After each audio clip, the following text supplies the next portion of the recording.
This is the Captain Crypto Show, navigating the treacherous seas of cryptocurrency to help you arrive into port safely and secure your loot. Here's your host, Kylan Hurt. Welcome aboard, ladies and gents. My name's Kylan Hurt, but you can call me Captain Crypto, and this is the Captain Crypto Show. Today is our first episode, so I guess it makes sense to call it our maiden voyage, and today we're going to be covering the topic of what is Bitcoin and what gives Bitcoin its value. I see this question get asked all the time, and I've actually been surprised at how poorly the answers usually are. So I've decided that this topic is a great one to begin this podcast with. But first, let me introduce myself and give a brief overview of what the objective of this Captain Crypto Show is. So I've been dabbling in cryptocurrency for about 5 years now. It was 2012 when I first received a Bitcoin. It was from a man by the name of Roger Ver, who's actually very well known in the cryptocurrency space. He's even earned himself the nickname Bitcoin Jesus. And in fact, Roger would eventually become a fairly polarizing figure within the cryptocurrency space. But it's 5 years later now, and a few months ago I started working for an organization called Airbitz. We're based in San Diego, and what we do is we create applications for securing your data. Specifically, right now, our main application is a mobile app that's available on iOS and Android, and it's a Bitcoin wallet. Now, you might be asking yourself, what exactly is a Bitcoin wallet? What exactly is a cryptocurrency wallet? To put it simply, it's a tool that is used in order to secure the private information that is needed in order to control and spend funds. Cryptocurrency funds. Now, I'll keep it at that simple definition for now, but in episode 2, we will be elaborating quite a bit on that specific topic of Bitcoin wallets. Back to my role at Airbitz. At Airbitz, I am a full-time employee. I specifically am a software engineer, a front-end engineer, and most of the work that I do is on web applications and mobile applications, specifically working on their cryptocurrency wallet. Since I've started working at Airbitz, I've found that once people find out that I work in the cryptocurrency space, I get a lot of questions asked of me just about cryptocurrency in general. It's definitely a hot topic, and a lot of people have a lot of questions, and there aren't that many good resources for beginners. So that is my goal, and the reason for me creating this show, to help educate beginners to the Bitcoin and cryptocurrency space, to cover the basic topics in a gradual manner so that you can learn how cryptocurrency works. My hope is that in due time, by educating my listeners, that you'll be able to make appropriate decisions related to cryptocurrency, and hopefully be able to protect yourself from the endless number of pitfalls that are out there. Our episodes will build upon themselves sequentially, so it only makes sense that our first episode begins with the important topic of what is Bitcoin and what gives Bitcoin its value. Since Bitcoin is a cryptocurrency, I think it makes sense for us to first look at 3 different definitions. The first is currency, the second, cryptography, and the third is what you get when you merge the two, a cryptocurrency. So let's start with currency. A currency is any sort of item that is used as a medium of exchange of value. Although some people might think it's binary, that either an item is or is not a currency, I would argue that just about any item can actually be a currency. It's more of a question of how good of a currency is it. Some of the currencies that you might be more familiar with would be something like the US dollar, the Chinese yuan, Japanese yen, the euro. Back in ancient times, people used gold, silver, and other precious metals as currency. You might also be familiar with some less useful currencies. For example, if you've ever been to Disneyland, they have Disney dollars, right, that you can use as money at their amusement park. Another example would be if you've ever gone to an arcade and you've used their tokens. Those tokens are currencies. They are used as money at the arcade. Now, some of those currencies that I just named off, for example, US dollar, Australian dollar, Japanese yen, Chinese yuan, European euro, those are what we call fiat currencies. And they are called fiat currencies coming from the Latin root fiat, meaning it will become, or let it become, because they are typically declared to be valuable by a government agency, and often they are recognized by those agencies as either the only or one of a few ways that you can actually engage in business with those entities. For example, a lot of governments will only accept their specific fiat currency as a method of payment for taxes. This is in contrast to representative money, where the currency actually represents a tangible good, and commodity money, where the money or the currency itself has an innate value. You can argue that Bitcoin and other cryptocurrencies are a good mix of these different types of money, but in my personal opinion, they tend to align best with commodity money, even though they do not fit that criteria perfectly. You're going to hear that term fiat currency used quite a bit in this show, and it's usually going to be in contrast to cryptocurrency, because while fiat currency tends to be issued by national governments, cryptocurrencies are almost always borderless. This brings us to our second critical term, cryptography. Cryptography is the study of techniques used to securely communicate and store information. It is also a reference to the study of techniques of acquiring and obtaining information that others are trying to securely communicate and store. Perhaps the most recognizable example of cryptography being used in popular culture is during World War II, when the Germans were using an encryption technique known as the Enigma machine in order to communicate between different parts of their military. The Allies had a dedicated team used specifically for trying to break that code to make it so that those German communications were no longer secure, so that the Allies knew about the German secrets. As time has gone on, modern cryptography has started to rely more and more heavily on computers for both encryption and decryption. This is due to the modern computer's ability to rapidly perform a high number of calculations. It is these high number of calculations that are needed for encryption that has comprised modern cryptography's main contributions to cryptocurrency. This leads us to our third term, cryptocurrency. A cryptocurrency is a digital asset that is used as a medium of exchange, essentially a currency, that uses cryptographic techniques in order to secure the transactions and to control the creation of new currency units. This process of creating new bitcoins is termed mining, and it's a topic that we'll have to cover at a later episode.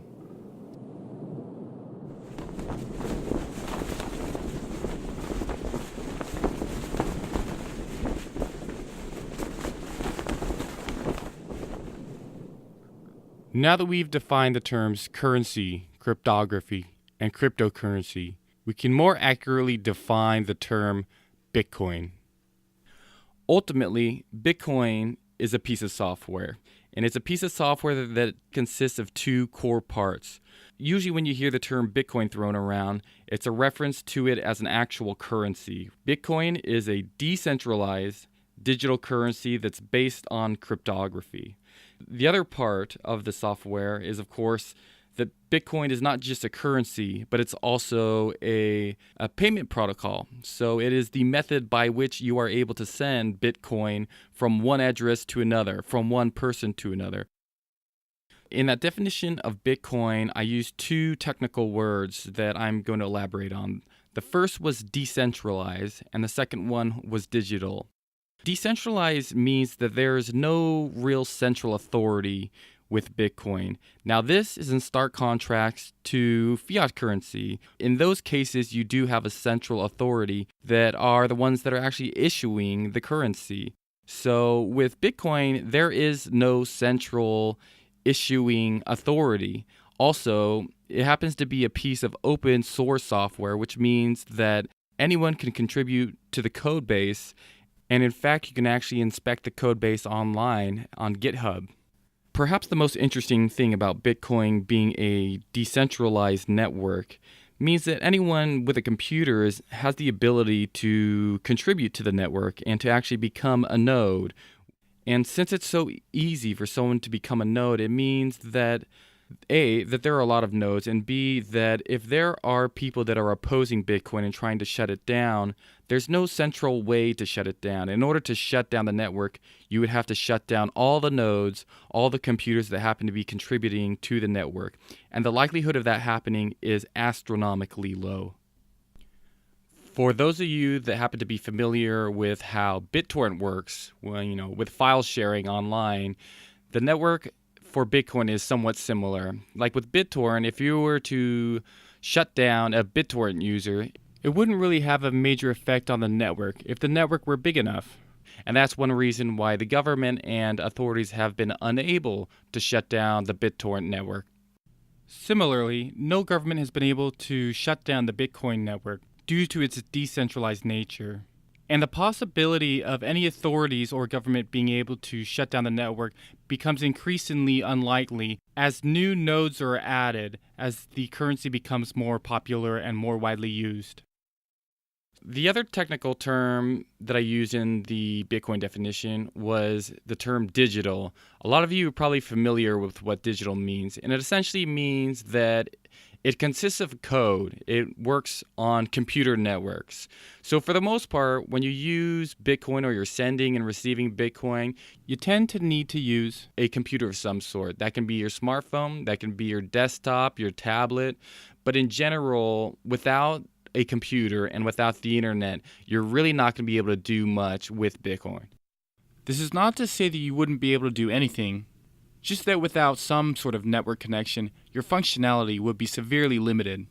And I think this is one of the hurdles that Bitcoin has had when it comes to adoption, is that it's hard to get the currency in the hands of people who happen to live in areas where there just aren't many computers and there isn't much internet. So a lot of these poorer countries, there's very low Bitcoin or cryptocurrency adoption in general, and that's actually one of the big hurdles that the community has that they're trying to tackle. One of the most common questions that I get regarding Bitcoin, especially since it is digital and it does typically need the internet in order to send and receive transactions, is what exactly happens if the internet goes down? If World War III breaks out and the internet just isn't working like it should, what happens to my money? The truth of the matter is it would be catastrophic, although there would be people trying to rebuild the internet, right? Because it is such a critical piece of our lives. But all things considered, relative to fiat currency, if you have your money in Wells Fargo or Bank of America or whatever the bank is, if the internet goes down, do you really think you're going to be able to access those funds either? Because typically we're using, within the fiat currency system, we tend to use debit cards, credit cards, ATMs, all things that need to run with the internet on a network. So the truth is, if the internet goes down, yeah, it would be catastrophic for cryptocurrencies, but boy, it would be just as catastrophic for fiat money as well. So let's just hope that's a scenario that doesn't happen, not just because of what it would do to our money systems, but the internet is absolutely vital to our way of life. And truth be told, as long as there were enough honest nodes when the internet booted back up, your money would be safe and right where you left it. Now, I know some of you are probably interested in hearing a bit more about the actual history and creation of Bitcoin and cryptocurrencies in general. But for this specific episode, I think I'm going to stay on the subject matter of what gives Bitcoin its value. And I think we're going to leave the history of cryptocurrency and Bitcoin for a later episode, because I think that's the sort of subject matter that probably needs at least its own episode, if not multiple episodes. So, we're going to take a short break, and when we come back, we're going to answer the question of what gives Bitcoin its value.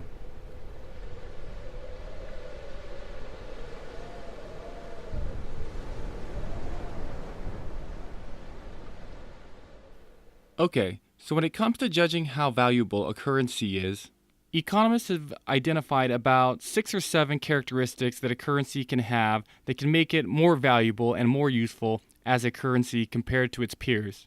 Here, for reference, I'm going to use an article written by economist Jeff Riley. For more content from Jeff Riley, you can go to Tutor, that's Tutor, 2, number 2, letter U.net. So let's go through these different characteristics. The first characteristic is durability. How durable is it? How likely is it that the currency can be destroyed? Because if you have a currency that you're using to exchange or to store value and it gets destroyed, if the value gets destroyed with it, then the currency is not optimal and you've just seen some of your own wealth lost. The second characteristic is portability. How easy is it to carry this currency with you? How easy is it to exchange hands? Imagine yourself trying to pay for a soda at the convenience store with a huge boulder. That would not be very useful, would it? And that boulder would not be optimal as a currency. If you need proof of this, just go ahead and ask yourself when the last time was that you walked down to the store and you saw someone paying for any sort of goods with a large boulder or anything of comparable size or weight. The third characteristic is that the currency should be easily divisible. For a lot of transactions, it turns out that we don't have the exact amount that we need for the good or service that we're paying for. As a result, we need a way of being able to divide or to split up the currency to make sure that we get the exact amount that we are due. The fourth characteristic is uniformity. One unit of the currency needs to be essentially the same as the next. A very good example of this is dollar bills. If you have a denomination of a dollar bill, then you'll find that it tends to look the same and feel the same as other units of that same bill denomination. By a currency being uniform, it makes it more easily recognizable and familiar to work with. Additionally, the more uniform a currency is, the more interchangeable its units are. This is a characteristic we've termed fungibility. The fifth characteristic is scarcity. If there are so many units of this currency that they're easy to get, then that means that at any given time you can just get more of them. That means that they have less value. And in economics in general, when the supply of something is very high, that tends to mean that the value is lowered. This also means that if it's easy to counterfeit the currency, that someone can artificially increase the supply and harm that currency's value. The sixth characteristic that we've already touched upon is acceptability. A currency needs to be accepted by a large demographic in order to actually be useful. Because if you're carrying a currency around and everywhere that you go people are not willing to accept it, then it's not very useful as a currency and you're wasting your time and energy by carrying it. This impact that acceptability has on the value of a currency is termed network effect. And in general, the more people that use the currency, the higher the value of that currency will be. The last characteristic tends to be related to the previous six, and that's that the currency needs to be a good store of value. If your wealth is stored in a currency that you believe is going to be declining in value, it's going to make sense for you to move that value out of that currency into some other store of value or currency. In this way, the new currency that you use to store your funds becomes more valuable in relation to the old currency, and as a result, more of your wealth will be preserved. So, try to remember these 6 or 7 characteristics that make a currency valuable, because they are going to come in handy in a moment when we start to answer the question of what gives Bitcoin its value. Again, the characteristics are durability, portability, divisibility, uniformity, scarcity, acceptability, and store of value. Now, remember that Bitcoin is not just a currency, it's also a payment protocol and also a piece of software. But first, we're going to go over those 6 or 7 characteristics of a currency, and I'm going to use the examples of Bitcoin, fiat currency, and gold. And as we pick up speed on this voyage, we're going to see how well each one of those examples does on each of those 6 or 7 characteristics.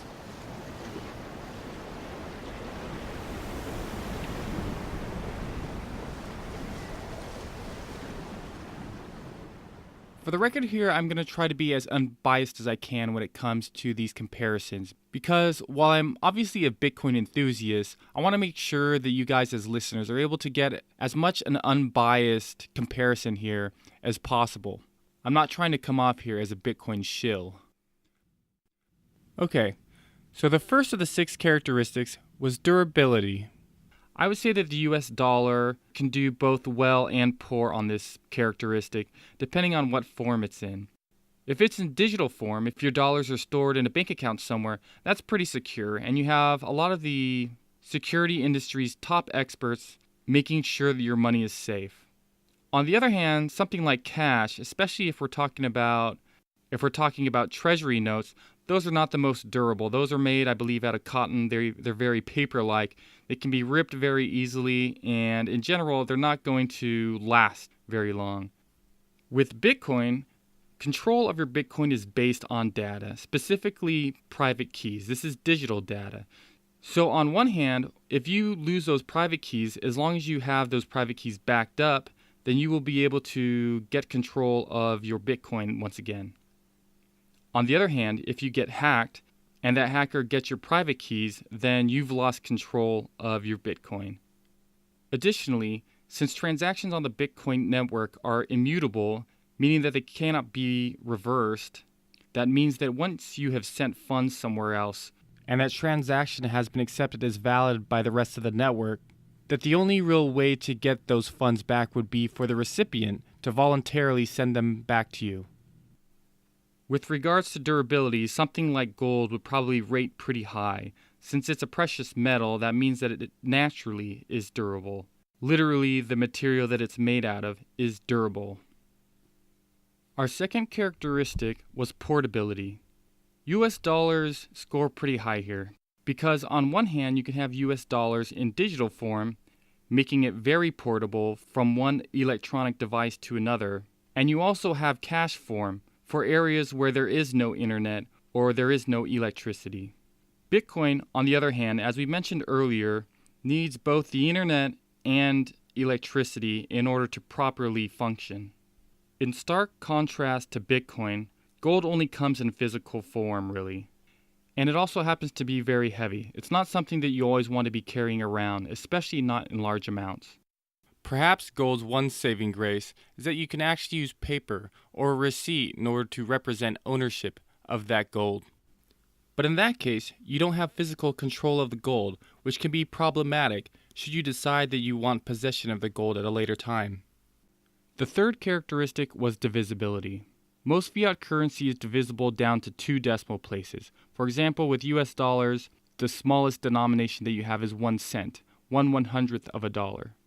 Bitcoin, on the other hand, supports up to 8 decimal places, that is, 1/100 millionth of a Bitcoin. With something like gold, because it's physical material, that means that you have to use a physical process to break down the currency into smaller amounts. This is additional work, although it can be done, and it is why merchants used to use gold dust, because that made it easier to measure and split up into smaller amounts. The fourth characteristic that we discussed was uniformity. US dollars tend to be very uniform when in digital form, and as we mentioned earlier, tends to be homogeneous within each bill denomination. However, if you look carefully, plenty of dollar bills have serial numbers located on them.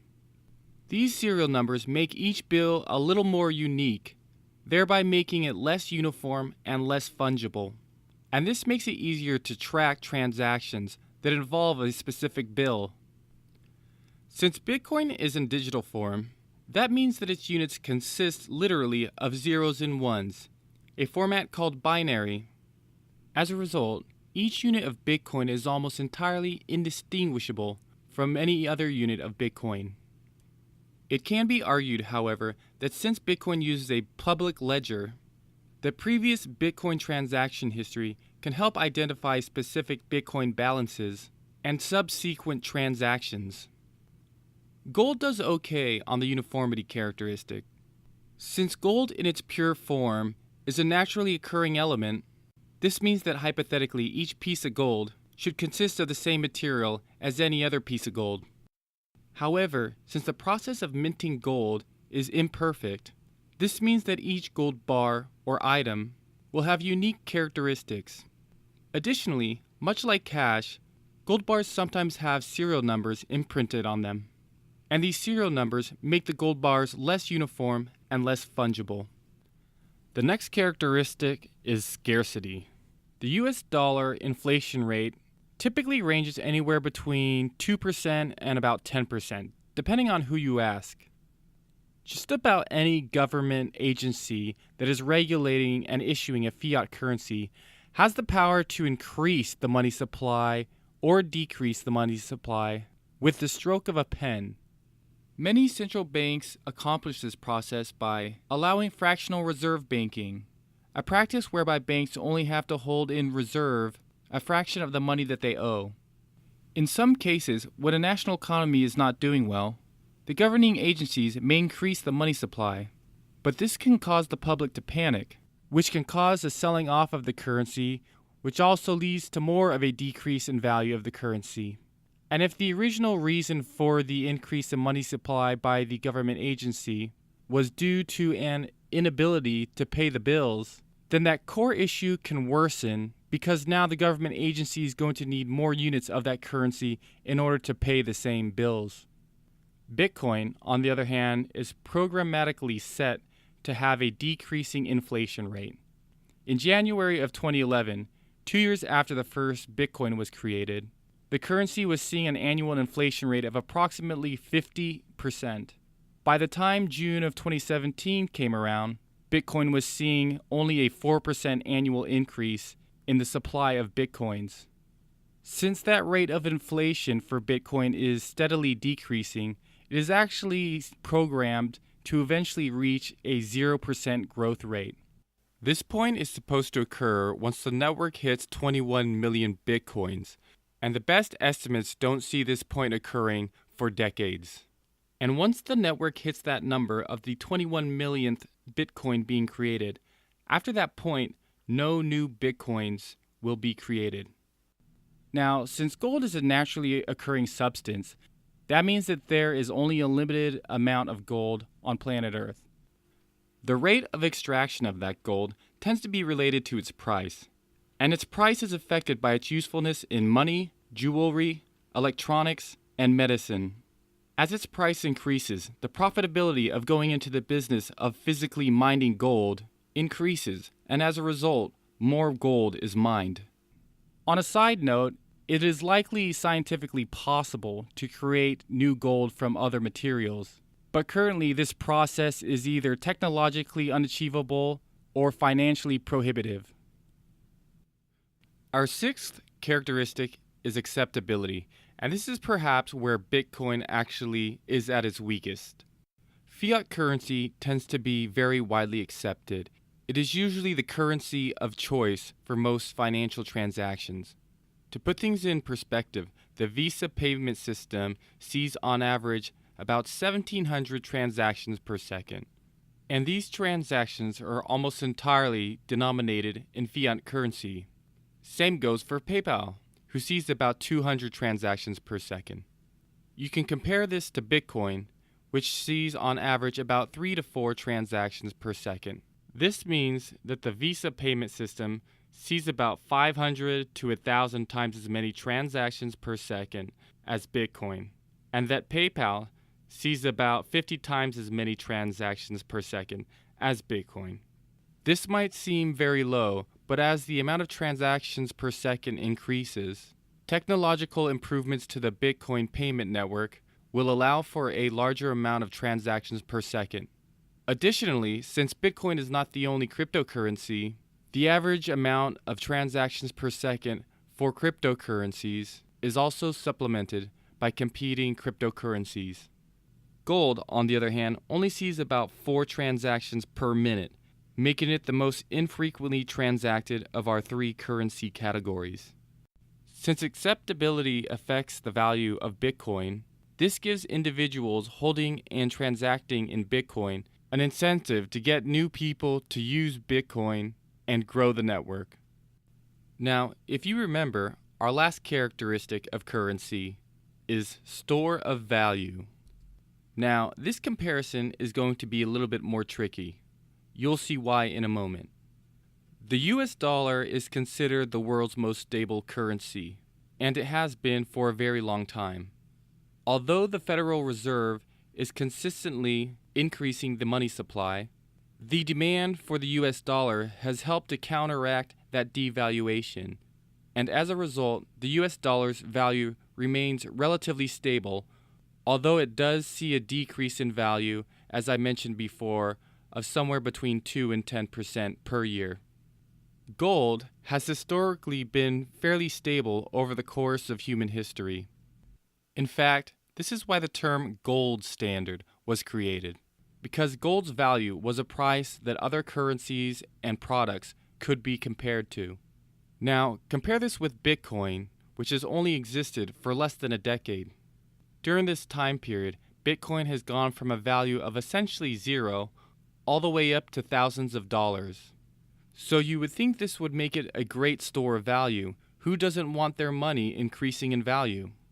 But the flip side is that due to Bitcoin's relatively small network size, that large transactions can drastically affect Bitcoin's price. This means that if someone has enough money, they can either buy or sell a large amount of Bitcoins to manipulate the price into dropping or rising. This means that if a Bitcoin holder is willing to be patient and stay the course through these volatile times, and if the price continues to increase, then they will see an increase in the value of their holdings.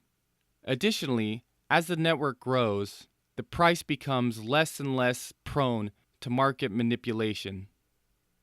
So there you have it, a comparison between the US dollar, gold, and Bitcoin.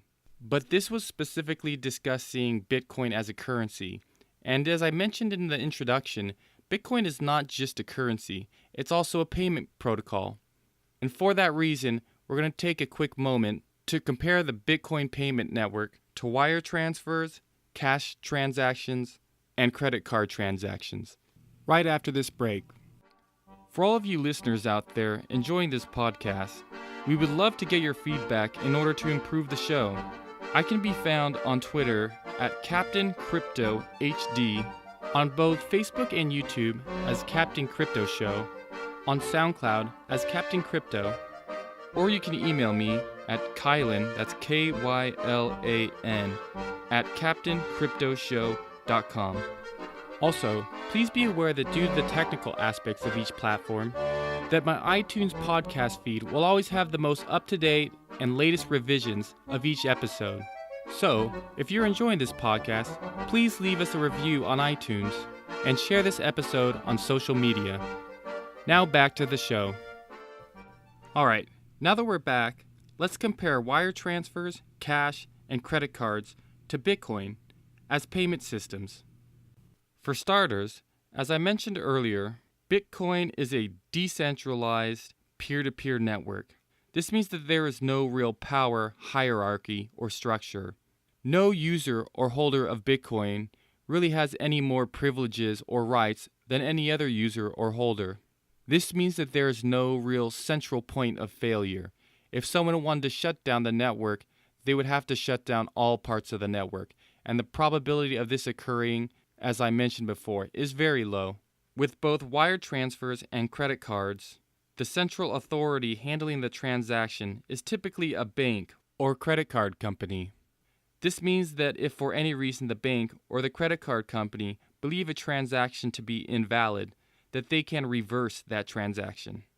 So in this system, the bank and the credit card company really have more rights, have more power, and more privilege than your average user.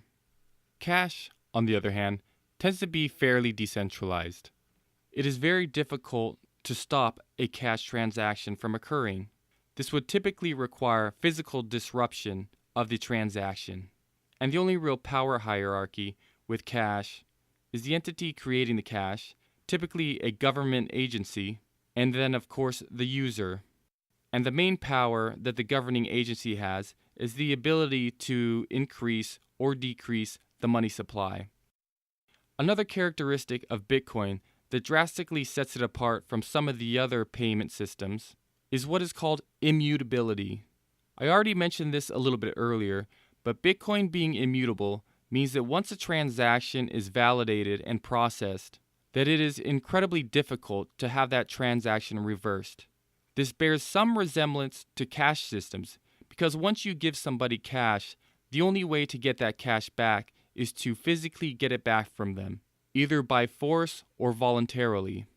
Due to the centralized nature of wire transfers and credit card payments, this means that the banks and the credit card companies have the right to reverse any transaction that they believe is invalid. This might be convenient if you're a consumer purchasing goods from a merchant and you decide that for any reason you would like a refund. This is also useful for identity protection. Anyone who's had their credit card stolen knows what it's like to have fraudulent transactions in their account. And they know how convenient it is to be able to contact the bank and have those transactions reversed.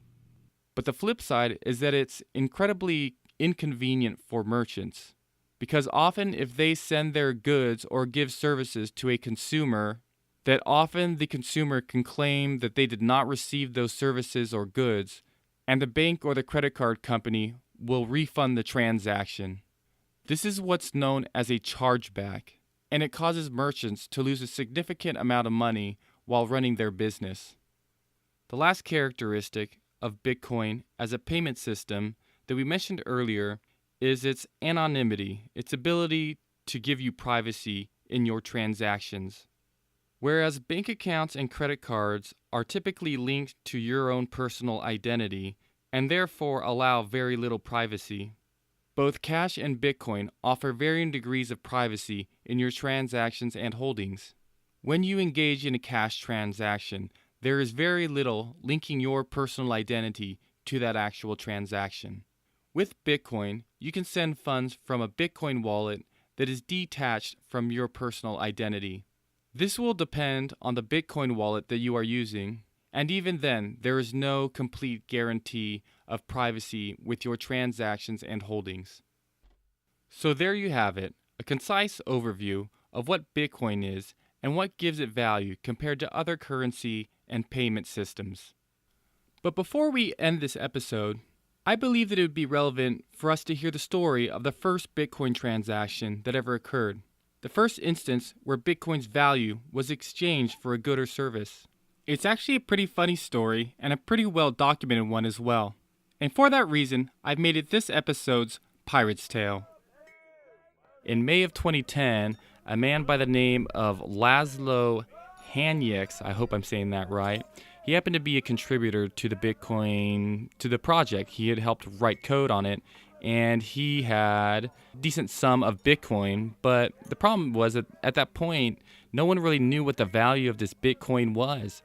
So what he did was he actually went onto a forum. It's called Bitcoin Talk Forum. It was the largest forum at the time related to the topic of Bitcoin. What he did is he went on to that forum and he made an offer. He said, listen, I'm hungry. I want some pizza. I don't just want one pizza. I want 2 pizzas so I have some left over for tomorrow, right? I have a bunch of Bitcoin. No one's really sure what the Bitcoin is worth. But he said, how about this? I'm willing to give 10,000 of these Bitcoin to whoever's willing to order some pizza for me. So sure enough, someone who was adventurous enough to take him up on the offer did just that. He called in an order to, I believe it was Papa John's, ordered Laszlo 2 pizzas, and in return, Laszlo sent that user 10,000 Bitcoin. So it's pretty funny because, nowadays the price of Bitcoin is worth about, I think it's like $2,700 per Bitcoin right now. But at that point, back in 2010, this was the first transaction of Bitcoin for an actual good or service. Bitcoin was only worth 1/5,000th of a Papa John's pizza. So there you have it, the first Bitcoin transaction, and that brings us to our destination for this episode. Next episode, we're going to be plotting course for the topic of how to get Bitcoin and how to store it. I'd like to give a special thanks to Stargate Pioneer of GonnaGeek.com for doing the voiceover in the intro. So until next episode, this is your captain telling you, set sail.